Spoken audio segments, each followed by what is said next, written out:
Okay, this is your Uncivilized Vitality Level 2 bedroll orientation video. We'll be using this for the annual hunt that comes up here in October. So if you've signed up for that, watch this video. Well, we're going to go through the 10 pieces of uncivilized technology that you'll need for bedroll level outing, such as the hunt, or other events we do. And then you will get a checklist. You'll be able to check that off. Anything you don't have, we'll be able to rent or provide for you for purchase before we go. So let's take a look at what we got laid out here. All right, so you will be issued a LAF kit to keep on your person. That's a LAF, Lost and Found. We'll talk about those in another video, but everyone will be issued one of those. So this is my kit. We're going to start over here with the Origami or the cloth element. You got to have some sort of way to regulate body temperature, protect yourself from the elements. Typically, I'm going to bring my PSS, my poncho survival system from Perry Peacock over at Wilderness Innovations. We'll go over this in a minute. This is going to serve as my shelter and my rain gear and as an extra blanket element. I bring an Afghan patu, which is just a large blanket really. I'll roll that up, made out of wool. I'm going to suggest for this time of year, you're going to want either an additional wool blanket or probably a sleeping bag. Now for ground insulation, I would use maybe this large 55-gallon drum liner, of which you'll want two, one for ground and one for a makeshift rain gear. Then we have lots of uses for it. Another thing, a good idea would be to bring a dedicated sleeping pad for your sleeping bag. I have a wool buff, just a small Origami. I use this to wipe sweat. Keep me warm. I wear this as my nightcap because it's made out of wool, keeps me warm. That actually goes right in my back pocket. And then I carry at least two, if not three of these full-size Origamis, which are these pouches, blankets we use for everything. It's got a little pocket here so you can stuff some things in there if necessary.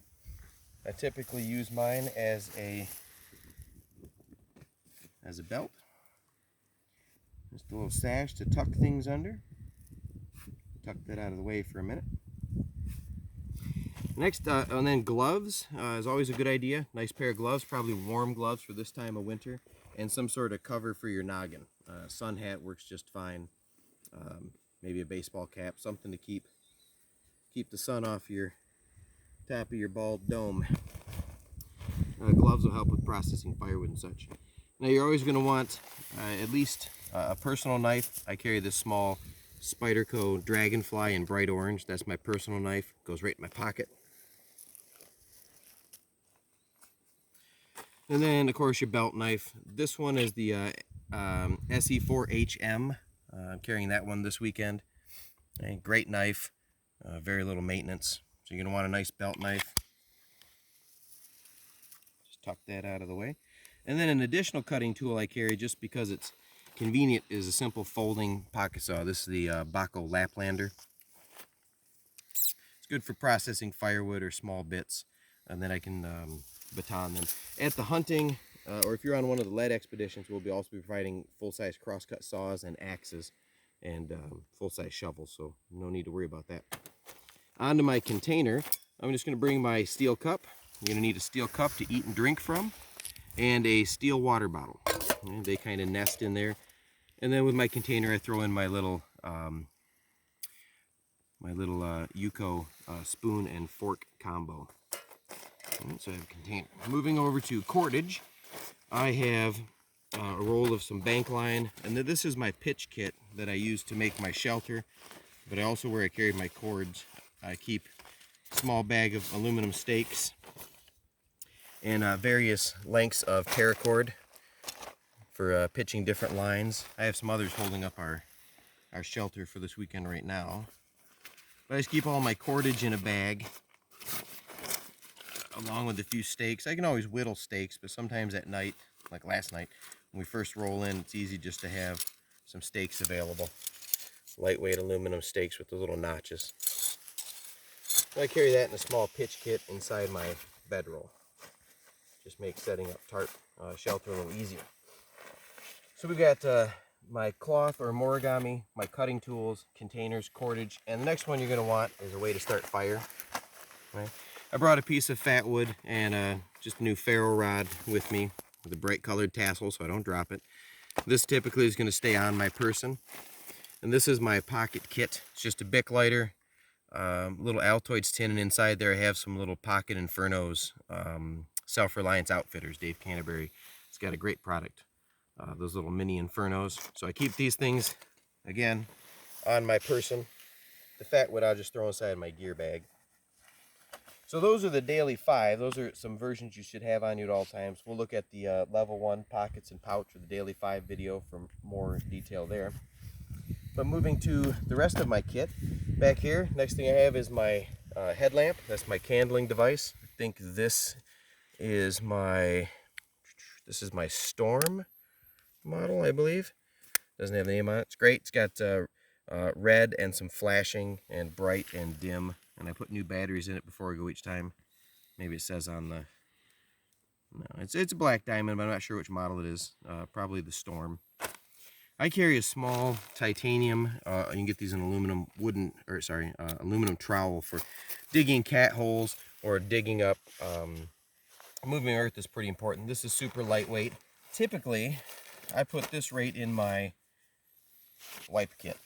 And my wipe kit has my dude wipes, my hand sanitizer. I keep some poison ivy and some bug wipes in there, and 1 or 2 little Remington oil wipes to maintain my tools in case it rains. Your little toiletries bag. Don't overlook that. Since I mainly use my little trowel for cat holes, I just keep it in here. We will be providing larger shovels for earth moving projects if we have to dig out, excavate a fire pit or something. But in your bedroll, it's nice to have that small trowel. Now, moving over, I have my salt and needle kit, which is the rest of my toiletries. I keep my my hand sanitizer, my glasses in their little case in there for at night when I have my contact lenses out. I keep my ID in here. I also keep a little jug of sea salt, right? So I have that for my food, or in case I get dehydrated, I don't cramps if I'm walking around. I also keep a small sewing kit in here. That's my needle kit. Inside here I keep a few needles, some fishing line, a couple hooks, and some various size thread, just in case I have to repair some gear or maybe even get a chance to throw in a fishing line.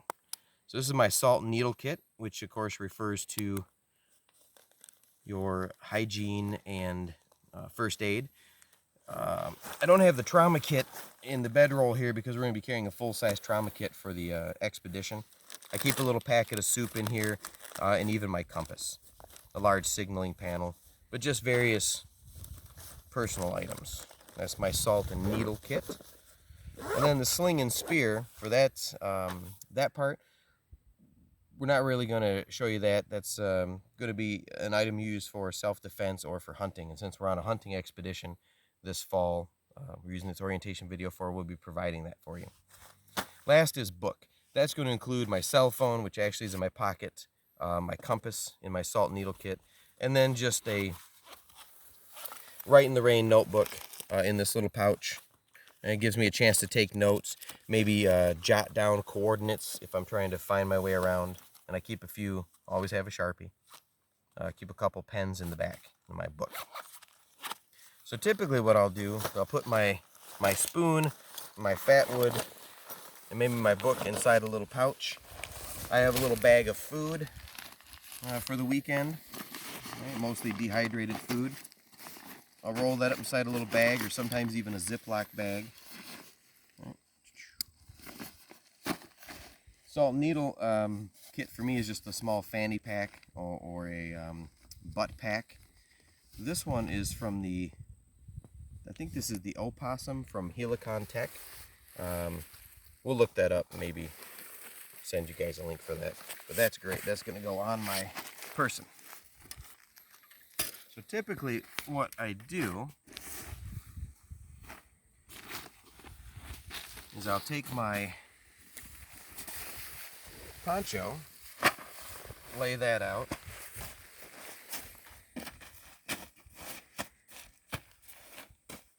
Maybe a little wider. I'll lay my blanket out. I'm going to throw my gear right in the center of this bag, this roll. I'm going to take my ground cloth, in this case just this garbage bag I'm using. Usually I'll roll my pack on the outside of that.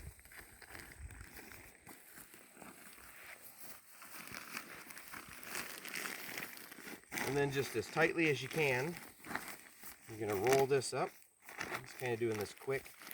Feel free to use a backpack, even a school bag will work just fine.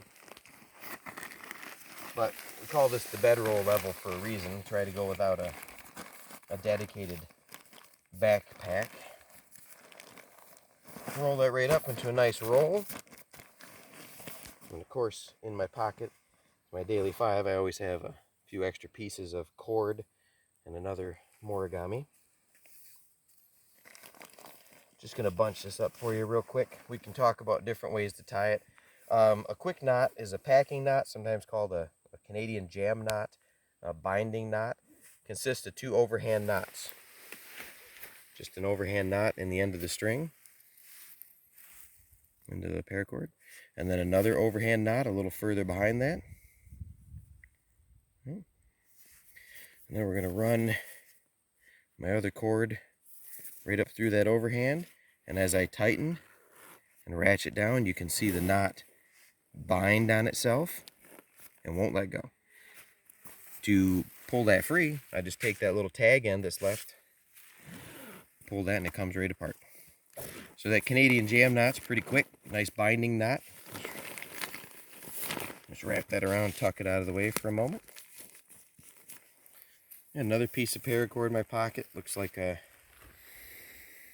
just an old piece of green paracord. Pull that apart.